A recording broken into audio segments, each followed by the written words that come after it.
TJSB सहकारी बँकेने ठाण्यात दिनांक 10 एप्रिल रोजी आपले आर्थिक वर्ष 2023 ते 2024 चे लेखापरीक्षित निकाल जाहीर करण्यासाठी हॉटेल सत्कार ग्रंटे ठाणे येथे पत्रकार परिषद घेऊन आपली दशकाहून अधिकची परंपरा कायम राखली. पत्रकार परिषदेत बँकेचे अध्यक्ष श्री शरद गांगल यांनी खालील बाबींचा ठळकपणे उल्लेख केला.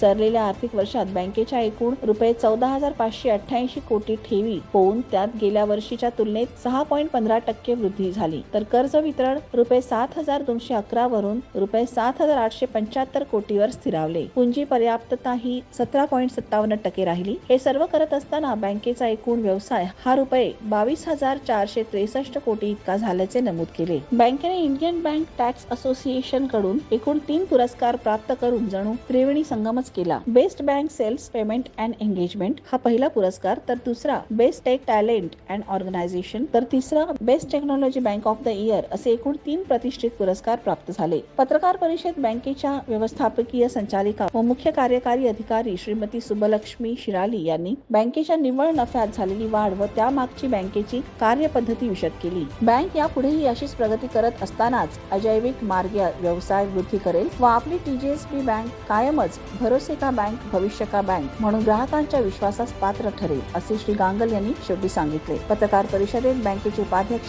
श्री वैभव सिंघवी तसेच सर्व संचालक बोर्ड ऑफ मॅनेजमेंटचे सदस्य, बँकेचे वरिष्ठ कार्यकारी अधिकारी उपस्थित होते. एकंदर बँकेची वाढ मागच्या वर्षी आपलं 20,954 कोटीचा एकंदर आपला व्यवसाय होता, तो 22,463 कोटी झालेला आहे. डिपॉझिट मागच्या वर्षी आपली 13,743 कोटी होती, ती 14,588 कोटी झालेली आहे. त्याच्यानंतर लोन्स जी आहे ज्याला आपण ऍडव्हान्सेस म्हणतो, ती मागच्या वर्षी 7,211 कोटी होती, ती 7,875 कोटी झालेली आहे. आपला जो ढोबळ नफा आहे तो 291 कोटी होता, तो 280 कोटी झालेला आहे. आणि नेट प्रॉफिट जो आहे तो 173 कोटीवर 216 कोटी झालेला आहे. आपला स्वनिधी आहे तो मागच्या वर्षी 1,549 कोटी होता, तो 1,719 कोटी झालेला आहे. आणि सर्वात महत्वाचं आपल्या वर्षी आपला मागच्या वर्षी ग्रॉस NPA हा 3.99% होता, तो 3.66% आपण कमी आणायला आपल्याला यश मिळालेलं आहे.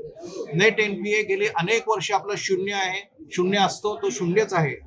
आणि कॅपिटल ॲडिक्वेसी रेशिओ ही जी बँकेची एकंदर जे आरोग्य आहे त्याचं एक ते प्रमाण आहे ते 16.93% वरून 17.57% आहे. तर अशा तऱ्हेने चांगला ग्रोथ आपल्या बँकेने दाखवलेला आहे. आणि दरवर्षी आपण एक पायंडा पाडलेला आहे की 10 एप्रिल किंवा 10 एप्रिलच्या आत आपण आपले ऑडिटेड फिनान्शियल रिझल्ट जाहीर करतो. त्याप्रमाणे आज आपण ते जाहीर केलेले आहेत, याचा मला आनंद होतो.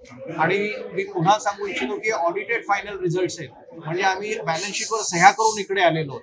त्यामुळे हे कुठले अनऑडिटेड नाही आहेत, ऑडिटेड फिनान्शियल रिझल्ट्स आहेत. सर, पुढची वाटचाल कशी असणार बँकेची?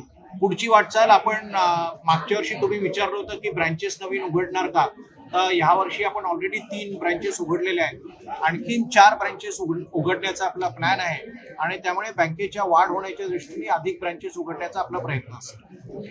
नेट NPA शून्य आहे, नेट NPA शून्य आहे, त्याचं काय गमक आहे नेमकं? कारण मुळात आपण कुठल्याही प्रकारे डिपॉझिटर्स म्हणजे जो खातेधारक आहे की जो स्वतः आपल्याकडे पैसे ठेवतो त्याला त्याची सुरक्षितता ही चांगली पाहिजे. आणि नेट NPA शून्य असण्याचं कारण की जेवढा NPA असेल तेवढी प्रोव्हिजन करण्याची आपल्यामध्ये ताकद आहे, आर्थिक ताकद आहे, म्हणून ते आपण करू शकतो. आणखीन एक सांगायचं राहिलं की आपल्याला रिझर्व्ह बँकेने financially sound and well manage bank म्हणून जाहीर केलेलं आहे. आणि त्यामुळे आपण 5 ब्रँचेस ह्या ऑटोमॅटिक रूपने उघडू शकतो. त्याच्यातली पहिली आपण परवरी गोव्याला उघडलेली आहे. त्याचबरोबर नागपूरला तुम्हाला माहिती असेल की एक मोठं कॅन्सर इन्स्टिट्यूट सुरू झालंय.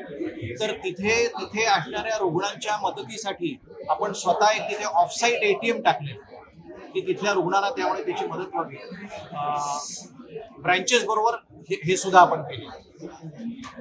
सध्या किती राज्यांमध्ये आपली बँक कार्यरत आहे आणि येत्या काळात अजून कुठले नवीन राज्य जे आहेत तिथे HSBC innovation असतील? आपण आता महाराष्ट्र, गुजरात, गोवा, मध्य प्रदेश आणि कर्नाटक ह्या राज्यांमध्ये आहोत. आणखीन राज्य आणण्याचा आपला प्रयत्न आहे, परंतु ते मी आता सांगू शकत नाही. आपल्याला आपली अॅन्युअल जनरल बॉडी मीटिंग जेव्हा होईल जूनच्या पहिल्या आठवड्यात आणि त्यावेळेस तुम्ही सगळेजण असाल तर त्यावेळेस तुम्हाला आणखी किती राज्य असतील ते आपण तिथे सांगू. आता नवीन ब्रँचेस ज्या आपण उघडणार आहोत त्या पुणे जिल्ह्यामध्ये 3 असतील आणि चौथी ही ठाणे शहरामध्ये असेल. ठाणे शहरामध्ये अनेक वर्षे आपण ब्रँच उघडली नव्हती. ती घोडबंदर रोडला आनंदनगर इथे आपण उघडणार आहोत. बरेच वर्षानंतर ठाण्यामध्ये नवीन शाखा आपण नवनवीन प्रोजेक्ट सुरू आहेत.